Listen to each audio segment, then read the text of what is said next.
So the context of Hebrews 3 and 4 is about how ancient Israel failed to enter the Promised Land. Why? Because of their unbelief. But in this part of Hebrews 4, it switches to spiritual Israel, not literal. Now here in these two verses, the Bible specifically connects entering God's rest with the seventh-day Sabbath. And here in verses 8 through 9 specifically, we see a call to enter God's rest connected with keeping the Sabbath. We see in this chapter the Sabbath is specifically connected with what many Christians call righteousness by faith. In fact, that word for rest in verse 9, and here's the meaning in Strong's and the outline of its usage. And it's only used one time in the New Testament here in Hebrews 4 verse 9.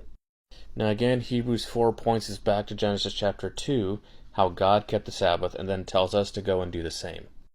This, of course, was created when there were no Jews, so it's not an ethnic issue. So what does it mean to rest according to the Sabbath? Well, here in the Exodus 20 version of the fourth commandment, we see the Sabbath rest is connected with recognizing the fact that God is the creator of the earth and the universe, and that we are not. We weren't there when God created the world, so we have to take it on faith that He did. We have to rest in that fact. Now, interestingly, here in the Deuteronomy 5 version, we see a different perspective of the Sabbath commandment. Here, God commands us to keep the Sabbath because we are remembering that He saved us from sin. We rest in the fact that Jesus is our Savior. Here in Ezekiel 20 verse 12, we see the same exact concept.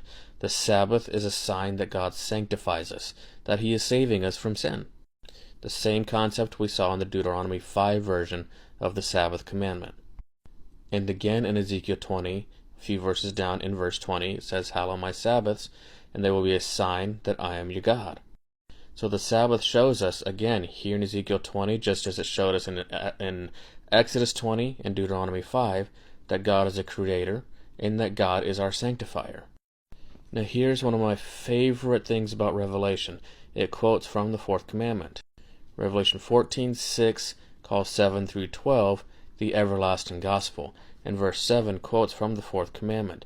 That makes the Sabbath a part of the everlasting gospel, the truth that Jesus came to die and rise again and save us.